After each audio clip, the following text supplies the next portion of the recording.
Hello and welcome to my channel.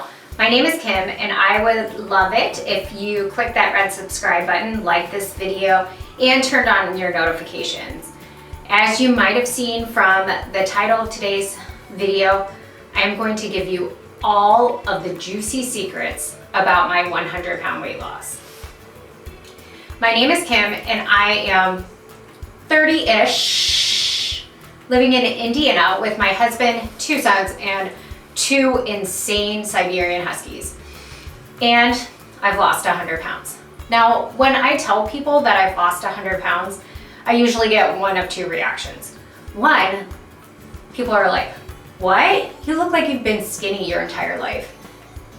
What? How do you just tell somebody that they look like they've been skinny? Is there a magic sign above my head? She's been skinny forever. Also, they say it like it's a compliment, as if being overweight before was a bad thing and now being in a smaller body is a good thing. And also, it's a good thing that I fooled them. The second thing is that they want to know how I did it, because obviously deep down in my red-haired soul, I know the one and only secret to losing weight. And so when I tell them that I changed how I fueled and moved my body, they kind of look disappointed. Like, they wanted to know if I had surgery or did a juice cleanse, did I do intermittent fasting, or did I do keto? And I'm like, no. I'm almost like, there's a feeling as if I'm disappointing them when I said, no, I kind of did Weight Watchers. So in today's video, I'm going to tell you the 5 things that I did on Weight Watchers that helped me gain success. When it comes to Weight Watchers or WW, whichever you like to prefer, I call myself an OG because I actually started Weight Watchers over 10 years ago. But my first secret or tip is to trust the plan. You signed up for WW for a reason. Now, whether that was to lose 5 pounds, 10 pounds, 15, or 100, you chose that program because you felt like it was going to work for you. So you need to trust it.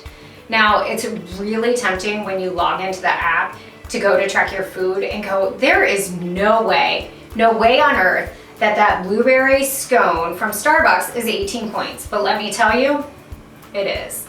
So instead of trying to tweak it, understand that scone is 18 points for a reason. Now, when we look at the math and go, 1 point is about 50 calories, and so if that scone is 400, then maybe I'll just track it as 8. Don't do it. Don't do it. Because the whole point of WW is to encourage you to choose foods that are lower in points so that you can stay within your daily goal and then meet your goals. Because again, you signed up for a reason. So, along with trusting the plan is don't mix and match. A million people will tell you a million different things. I lost 15 pounds doing keto. I lost 20 doing intermittent fasting. I heard my boyfriend bought these shakes at the nutrition store and they're totally rad. Just don't. Stop. Again, you picked WW for a reason. Now, maybe you're on a different plan. And that's awesome because you've made a decision that you want to do something for you. But stick to it. Because if you start mixing and matching, then you just lose this something special that WW has to offer. One of the complaints that I've read about when it comes to WW is that you don't eat enough calories. Again, that Starbucks scone is 18 points. And if you're someone like me who gets 30 points a day on the WW Green Plan, that's like 3 meals. Okay, not, but you know what I mean. So when you feel like you're not eating enough, use those 0-point foods. So maybe by eating 30 points a day, you're only eating 1,000 calories. Eat a banana, it's 100 calories. Eat an apple, it's 80 to 100. Take advantage of those. I am still obsessed with the 0-point vegetable soup that I learned about when I first started WW. 1, because it's filling. 2, because it kind of reminds me of the soup my grandma made. And I mean, who doesn't love grandma's soup? But also, it's just really nice and warm and comforting. So use your 0-point foods to your advantage if you don't feel like you're getting enough. And if you don't like those 0 point foods, then maybe we need to find a way to like them. And so that's secret number 1, trust the plan. Number 2. All right, secret number 2 is to track. So part of the WW plan is you get points to use them. Now there is the WW Purple plan where you get to pick the Simply Filling foods and eat a bunch of things without really worrying about the numbers. But if you're on the WW Green plan or the WW Blue plan, tracking is integral to the performance or success or some fancy word there. So when I started WW, it was back in the day before apps, and so you had these like little paper trackers, and I bought them for I think like $3.50, and I would actually pre-track my food. So on these mini Post-its, I would put my eggs, my sandwich thin, my center cut bacon, my light cheese, and I would know what my breakfast was. And then maybe I knew I was meal prepping a salad or these white chicken enchiladas. I remember I made them a ton when I was first married, and they're so good. I should find the recipe. But anyway, I would track my lunch and my dinner, and I knew that, okay, on this day, I can get my favorite Frappuccino from Starbucks, or I can walk to the ice cream shop with my friends. Or on a different day, maybe I knew I was going to dinner and I knew where I was going, so I could pre-plan that to see how I needed to manage my day. But in addition, one of the things that we don't realize sometimes is just what we're eating. So when I was at my heaviest, which was about 245 pounds, I never thought I ate that much. And maybe like in volume I didn't, but when I look at the calories I did. So one of my all-time favorite meals was this blackened chicken pasta or Cajun chicken pasta at Ruby Tuesdays. And I would get this pasta, which came with garlic bread, and then I would get the salad bar. And if you've been to the Ruby Tuesday salad bar, you know they have this pasta salad with like ham and peas, and it is so good. And so I would have my salad with ranch dressing, and I would have my little pasta salad, and then I'd have my Cajun pasta salad and garlic bread. You wanna know what? That meal was like over 2,000 calories.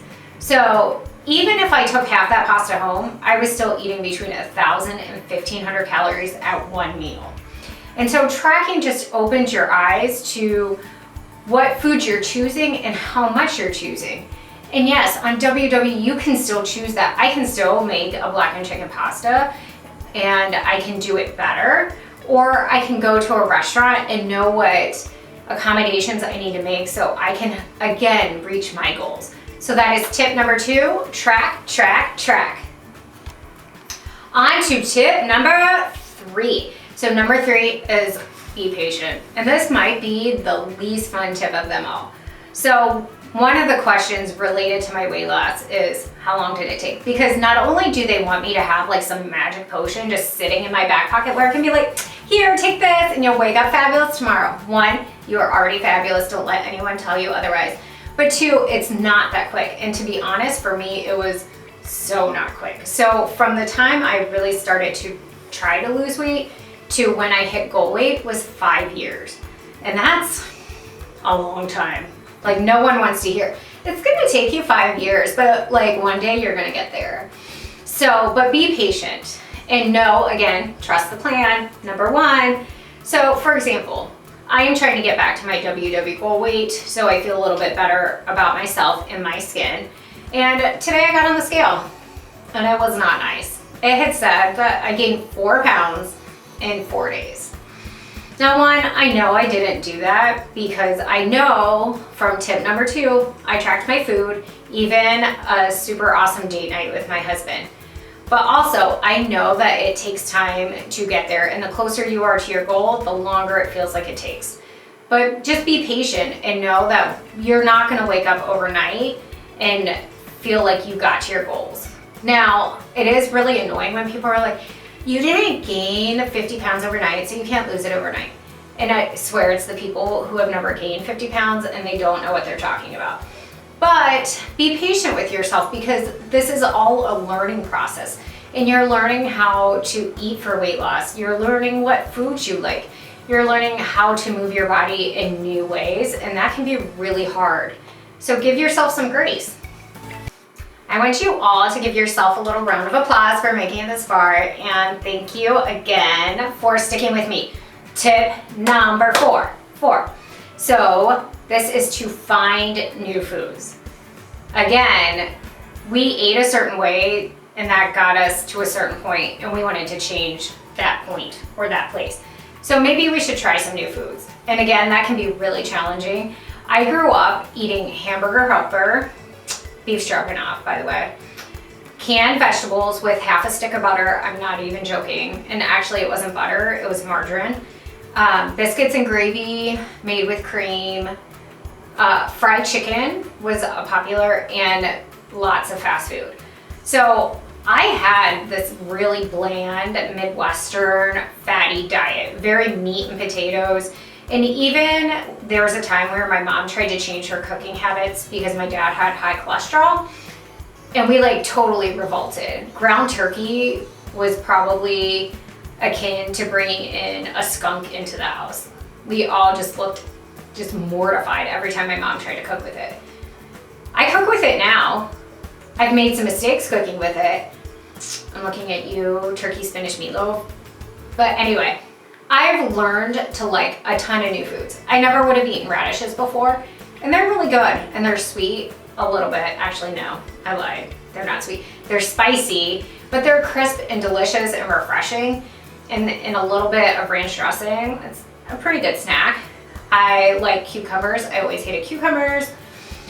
I used to hate cantaloupe. I like cantaloupe. But I also tried new food combinations, and instead of focusing on what I thought I wanted, I focused on flavor. And now my food tastes so much better than I thought it ever would. And when you're new, you're often finding substitutes for things you like. So maybe like gummy bears, and so you're buying a low sugar gummy bear. Or you really liked those blueberry muffins, and so you buy this kind of Frankenstein concoction of a blueberry muffin that is lower in points, but like when you look at the label, you're just like, It's kind of like in the 90s when I tried to lose weight, like one of the first times maybe, and the Snackwells cookies were super popular because they were low fat. Oh my gosh. But my grandma told me something really important. If you take something out, you have to put something back in. So just because these cookies were low fat didn't mean they were sugar-free or even good for me, but they were delicious. So learning to try new foods and new food combinations helped me replace some of the things that I thought I was gonna miss out on, but I really didn't. It's the okay, I'm not gonna sing. It's the final countdown. Dun, dun, dun, dun. Maybe we'll edit in something funky. That's not me singing. But tip number 5, and that is to find success off the scale.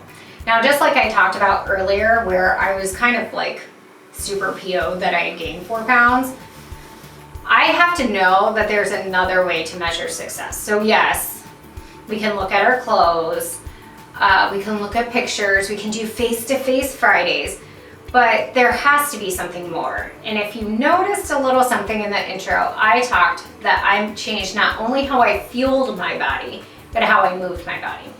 Now I'm gonna be the first one to say that running is not for everybody, but it was for me, which is like literally the shock of the 20th century, because I was the last person in the timed mile in gym class. Literally, I was like side by side with what I will say is the other fat girl, which isn't really nice, but it's just the easiest way. And she out sprinted me at the end. Like we walked the entire mile together, and then she ran, just ditched me. So me running is a big deal. But what was important is it gave me a way to challenge myself. So I started with Couch to 5K, and I had this program where I could measure success. Like last week, I ran for 3 minutes, and this week I ran for 5. And I could be proud that I ran for 5 minutes, no matter what that stupid scale said. So maybe for you, measuring success off the scale is eating 4 vegetables a day, or it's trying that new food, or it's walking 3 miles when you never thought you could walk 1, or it's making it through a Zumba class. But you have to find something that you love and that's gonna make you encouraged to keep going, even in those moments when you doubt the plan. Thank you so much for watching. If you found this video helpful, please give it a thumbs up. If you didn't find it helpful, give it a thumbs down. You might hurt my feelings a little bit. But if you want to learn more about my weight loss story, I'm going to put a link in the description box below to my blog from a million years ago. And you can read more about it there and also see some before and after pictures. If you want to follow me on the Insta, you can hit me up at foot.notes. And until next time, thank you for watching.